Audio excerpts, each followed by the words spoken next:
Good morning, everyone. We are going to summarize the first chapter, The Master Artist, so that you could understand this chapter in a proper way. Okay, so this is the part of this story or the novel, The Master Artist by Carol Murray. Carol Murray ने इसको translate किया है या उसको लिया है, adopt किया है इस हिस्से को मेन बुक से ही। तो आइए उसके बारे में बात करते हैं। द मास्टर आर्टिस्ट, ये एक आर्टिस्ट की कहानी है। He was a French artist, जिससे इसके नाम से ही पता चलता है कि he was a French artist. But ये story actually it is the history, ये इटली की कहानी है। सो क्या कहानी है, आइए उसको देखते हैं। मोसियो सेने लेबे, Monsieur is a French title for mister, right, had been a master artist of his day and in 1392 was ready to retire when in the month of May. So तुम देखोगे कि day and May it is in a rhyming pattern. हाँ, तो ये पूरे story में आपको कई जगह सेंटेंसेस जो हैं वो राइमिंग पैटर्न में मिलेंगे। So this is the beauty of this literature, this is the beauty of this story. Okay, चलिए आगे चलते हैं। तो ये स्टोरी में होता क्या है कि ये जो मास्टर आर्टिस्ट रहते हैं मोंसियर डेबे, ये रिटायर होने वाले होते हैं। पूरा जीवन इन्होंने पेंटिंग करा है, अब ये रिटायर होने के टाइम पर हैं। तब तक क्या होता है कि गुलियानो सिन्यो बार्टोली नाम का एक रिच इटालियन पैट्रॉन रहता है। वो आता है लेबे के पास और वो कहता है बार्टोली कि प्लीज़ आप मेरे लिए एक बढ़िया सा पोर्ट्रेट तैयार कर दीजिए मेरे बैंक्वेट हॉल में।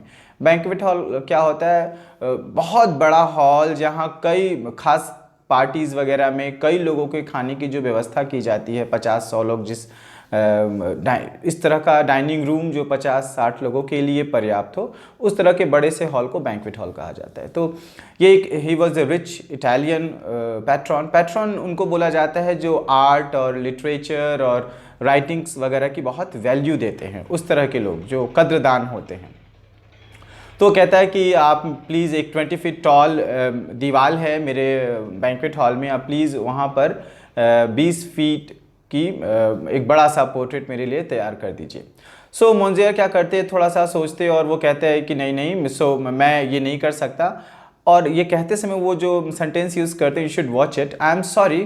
पैराग्राफ 2 में आप देखिए, I am sorry but I don't think so, I am ready to retire so I am not available for hire. So retire and hire फिर से अगेन राइमिंग पैटर्न का सेंटेंस। तो कहते हैं कि मुझे माफ़ करें, मैं रिटायर होने वाला हूँ और अब मैं हायर नहीं हो सकता। ऐसा सुनकर जो बाटोली है वो बहुत डिसअपॉइंटेड हो जाते हैं। सो इनको थोड़ा सोच के इनके पास एक आइडिया आता है। ये कहते हैं कि ठीक है, मैं एक शर्त पर आपकी पेंटिंग को, आपके पोर्ट्रेट को तैयार करूँगा उस 20 फीट टॉल दीवार पे, अगर आप मुझे खुद को एक्सप्लोर करने का मौका दें। इसके बारे में वो कहते हैं कि if you think you can allow me to explore the limits of my abilities. हाँ, सो ये बहुत अच्छा सेंटेंस है। कहते हैं well there is a possibility if you think you can allow me to explore the limits of my abilities. So possibilities, abilities, again the rhyming pattern. तो कहते हैं कि मैं तब बनाऊंगा जब आप मेरे पास जो पेंटिंग की पॉसिबिलिटीज़ है, मैं खुद को एक्सप्लोर करना चाहता हूँ, नए ढंग की नए तरह की पेंटिंग बनाना चाहता हूँ, नए पैटर्न से पेंटिंग बनाना चाहता हूँ। अगर आप मुझे अलाउ करें तो मैं आपकी पेंटिंग बना सकता हूँ। And mind you, this is not for the money, you have to only provide me the food and bed. आपको सिर्फ बिस्तर और खाना यानी सोने और खाने की व्यवस्था करनी है, मुझे पैसे नहीं चाहिए, क्योंकि ये मेरा अपना, ये मैं खुद के खुशी के लिए कर रहा हूँ, खुद को एक्सप्लोर करने के लिए कह रहा हूँ। तो just allow me to do so. Bartoli जो होते हैं थोड़ी देर के लिए सोचते हैं और कहते हैं कि ओके। अब क्यों ये थोड़ी देर के लिए सोचते हैं, क्योंकि ये कहते हैं, जो लेबे हैं, जो पेंटर हैं, वो कहते हैं कि एक बात और आपको मैं बतला दूं कि जो पेंटिंग होगी वो सब लोगों से छिपी रहनी चाहिए, इवन वो प्राइवेट होगी, वो आप भी उस पेंटिंग को नहीं देख सकते और आपको मेरे लिए पोज करने की ज़रूरत नहीं है, क्योंकि मेरी मेमोरी बहुत एक्सेलेंट है और मेरे दिमाग में आपका जो फिगर है, वो जो फ़ोटो है, वो मेरे दिमाग में छप चुका है। सो मैं ये पेंटिंग बहुत ईजिली अच्छे से बना लूँगा, लेकिन जब तक मैं ये पेंटिंग बनाऊँगा, जब तक मैं आपकी पोर्ट्रेट तैयार करूँगा, no one allow to see it, right. कोई को अलाउ नहीं मिलने वाला, कोई नहीं देख सकता, इवन आप भी नहीं देख सकते उस पेंटिंग को। तो ऐसा सोच के जो पैट्रॉन है वो सोचता है बार्टोली की ओके ठीक है। थोड़ा उसको वियर्ड सा लगता है, बट फाइनली वो कहता है भैया ये बहुत रिनोन्ड आर्टिस्ट है, बहुत पॉपुलर आर्टिस्ट है, so I have to provide him just I have to just permit give my permission, I have to provide him my permission. ऐसा वो सोच के वो कहता है कि ठीक है, okay as you wish, as you wish करके बोलता है कि लेकिन फिर भी मैं खुशी से आपको कुछ ना कुछ तो देना चाहूँगा, so let's draw up a contract. तो चलिए कॉन्ट्रैक्ट कर लेते हैं कि मतलब मैं खुश, यानी याद रखो वो कह रहा है कि मुझे पैसे नहीं चाहिए, मुझे सिर्फ भोजन बेड चाहिए, लेकिन एक कॉन्ट्रैक्ट बारटोली अपने तरफ से करता है कि मैं आपको पैसे वैसे दूंगा, आप मेरे लिए बहुत अच्छी सी पेंटिंग बस बना लें। तो ऐसा करके वो क्या होता है कि जैसे ही लेबे को ये अपॉर्चुनिटी मिलती है, वो क्या करता है कि अब आता है, जैसे ही वो बार्टोली का घर देखता है, वो 20 फीट टॉल जो दीवार देखता है, वो बहुत खुश हो जाता है कि अब मुझे खुद को एक्सप्लोर करने का एक बहुत बढ़िया मौका मिला है और जिस मौका को वो गंवाना नहीं चाहता। तो वो क्या करता है कि एक बड़ा सा पर्दा 20 फीट कर्टन उस डाल देता है उस कमरे में कि कोई इस वाले हिस्से को जहाँ पेंटिंग बनानी है कोई ना देखे। वो इतना 3 लेयर 4 लेयर जो भी कोट तुम समझो, वो कर्टन इस तरह से टांग दिया जाता है कि बार्टोली झांक कर अगर कोशिश भी करता तो झांक के देख नहीं सकता था। तो इस तरह से वो एक मौका मिल जाता करते हैं। तो आखिर इतना पॉपुलर क्यों था? तो क्या कह रहा है कि एक बहुत अच्छा वर्ड है, certainly not the style of Byzantine और द प्रोटो-रेनेसियंस।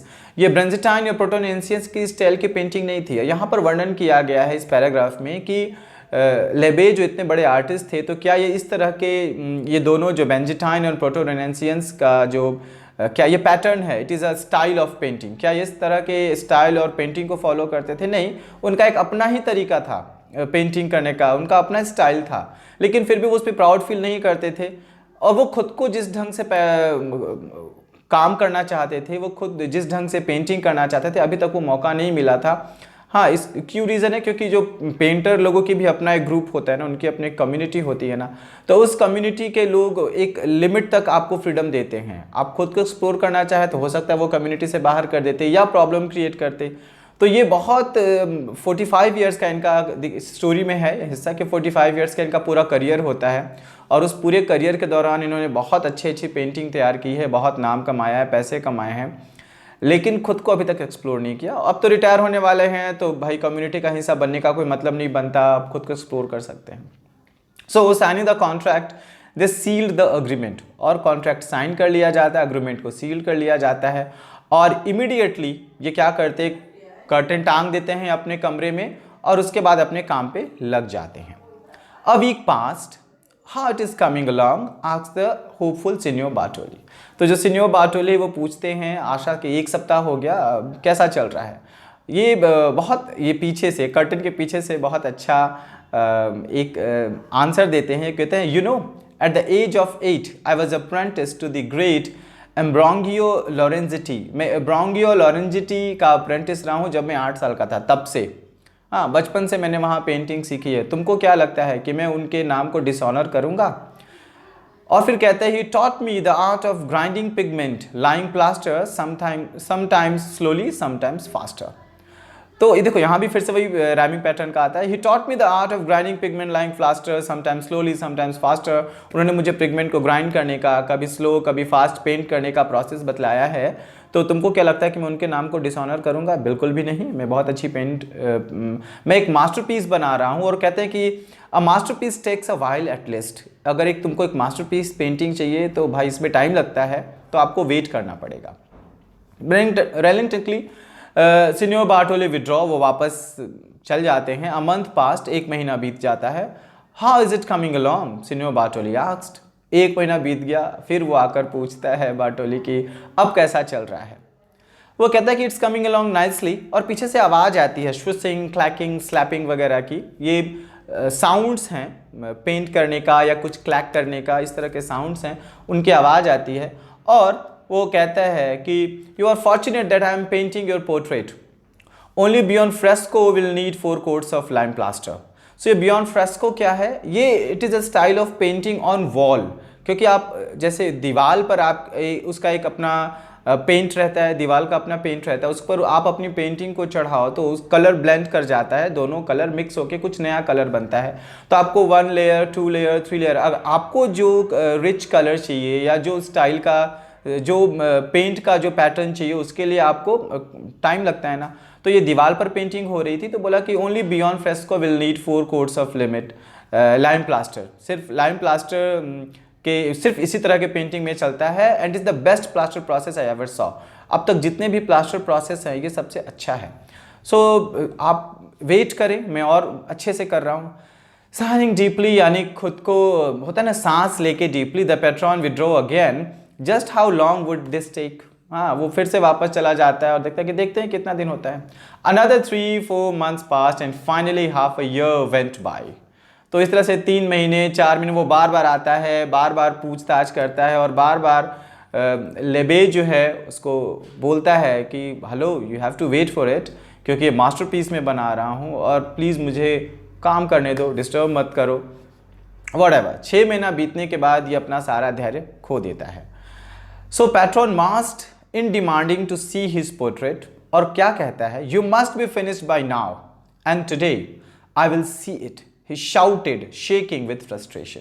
वो कहता है कि आज तुमको पेंटिंग किसी भी हालत में ख़त्म कर लेनी होगी, क्योंकि 6 महीना बीत गया और मैं इसको देखने जा रहा हूँ। वो चिल्लाता है और फ्रस्ट्रेशन से कांपता है। रिएक्शन क्या आता है लेबे का, stepping from behind the cloth as though surprised by such anger.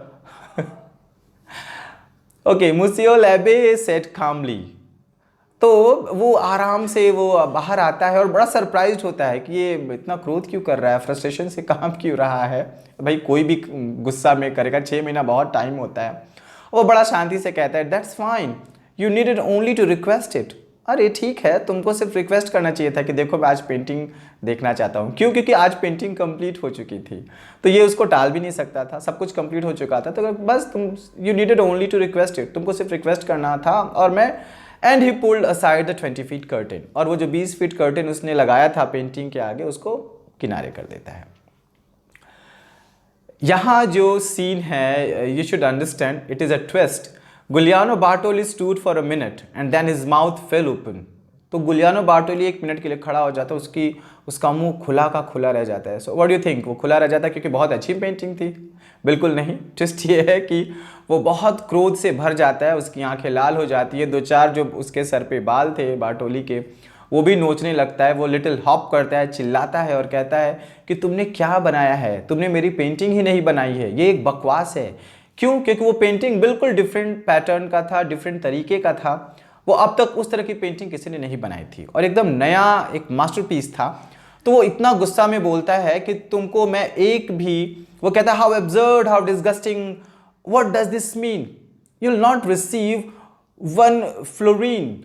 तुमने क्या बनाया है, ये कितना वियर्ड है, कितना डिस्गस्टिंग है, तुमको 1 फ्लोरीन भी मैंने देने वाला। फ्लोरीन क्या, इट्स इटालियन क्वाइन या जो होता है ना मुद्रा का नाम होता है फ्लोरीन। तो मैं तुमको 1 पैसा नहीं देने वाला हूँ, तुमको कुछ नहीं मिलने वाला है।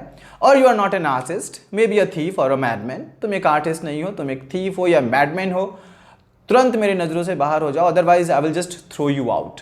तो ऐसा वो चिल्लाकर बार्टोली बहुत क्रोध से भर जाता है। तो जो लेबे है वो अपनी पेंटिंग को देखता भी नहीं, वो चुपचाप वहाँ से चला जाता है। तो क्या पेंटिंग बकवास थी? आप देख रहे हो क्यूबिस्ट फॉर्म का एक पेंटिंग है। तो लेबे वहाँ से चला जाता है, अपनी पेंटिंग को दिखता नहीं, लेकिन वो बहुत सेटिस्फाइड है, वो अंदर से एकदम संतुष्ट है क्योंकि उसने वो सब किया है जो वो करना चाहता था आज। तो ये क्या एक बकवास पेंटिंग थी? Of course not, it was a masterpiece. उस समय के लोगों ने इस चीज़ को नहीं समझा, लेकिन अगर पाब्लो पिकासो, क्योंकि पाब्लो पिकासो लगभग उनके 500 साल के बाद आया, 18वीं या 19वीं शताब्दी के वो पेंटर हैं, उन्होंने उसी पैटर्न को, क्यूबिस्ट फॉर्म वाले पेंटिंग को ही फॉलो किया और वो उन्होंने बहुत नाम और पैसा कमाया। तब तक लोग मैच्योर हो गए थे, वो नए नए आर्ट को प्रमोट करने लगे थे, उसको रिस्पेक्ट करने लगे थे। तो कहना पड़ेगा, इफ़ ट्रूथ बी टोल्ड, अगर सच कहा जाए तो लेबे wasn't crazy, he was not a crazy, not at all. He'd simply been born 500 years too early. वो बस सिंपली 500 साल पहले पैदा हो गए। 500 साल पहले पैदा होने का मतलब कि बहुत से लोग हैं जो अभी ऐसे विचार या ऐसी चीज़ों के रिसर्च में या ऐसी चीज़ों को एक्सप्लोर कर रहे हैं जो अभी उनकी वैल्यू हो ना हो, आज से 400-500 साल बाद लोग इतने मेच्योर हो जाएंगे, सोसाइटी इतनी मेच्योर हो जाएगी कि उसकी वैल्यू देगी। तो कहना पड़ेगा कि वो लोग 500 साल पहले पैदा हो गए हैं। जैसे लियोनार्डो दा विंसी का एक है कि उन्होंने बहुत बढ़िया कोट है उनका, उन्होंने कहा कि जब मैं जगा तो मैंने देखा कि पूरी दुनिया सो रही है। राइट? क्यों? क्योंकि उन्होंने कई सारे चीज़ें जो हैं, बहुत सारी ड्राइंग और पेंटिंग उन्होंने ऐसा बनाया इवन एरोप्लेन का अगर देखा जाए तो इन्वेंशन बहुत बाद में हुआ, अभी 1901 या 2 के टाइम में हुआ है एरोप्लेन का इन्वेंशन, और उसका ड्राइंग लियोनार्डो दा विंसी ने अपने टाइम पे ही बना दिया था। तो कहना पड़ेगा कि लगभग वो अपने ज़माने से 400-500 साल पहले पैदा हो गए, राइट। तो इसको ऐसा ही समझा जाए। So it was the first painting, लेकिन उस समय ये पेंटिंग उतनी पॉपुलर नहीं हो पाई, लोगों ने समझा नहीं। लेकिन जब पाब्लो पिकासो बहुत पॉपुलर हो गए और जब इसका भेद खुलना शुरू हुआ, लोगों ने जब हिस्ट्री को देखना और समझना शुरू किया, तो लोगों को समझ में आया कि ओ इट वॉज अ मास्टरपीस जिसकी वैल्यू आज हम दे रहे हैं और जिसके बारे में आज हम लोग पढ़ रहे हैं। ओके, तो ये पूरा स्टोरी का समरी हो गया है। आप लोग को करना क्या है, पहले बात कि आप लोग को इस पूरे चैप्टर में से जो भी राइमिंग पैटर्न वाले सेंटेंसेस हैं, प्लीज़ इसको आप उसको देखें, उसको सेलेक्ट करके रखें, और आपको खुद कुछ सेंटेंसेस लिखने होंगे जो राइमिंग पैटर्न के होंगे। End of course do your question answer of this chapter. चलिए, हैव ए नाइस डे।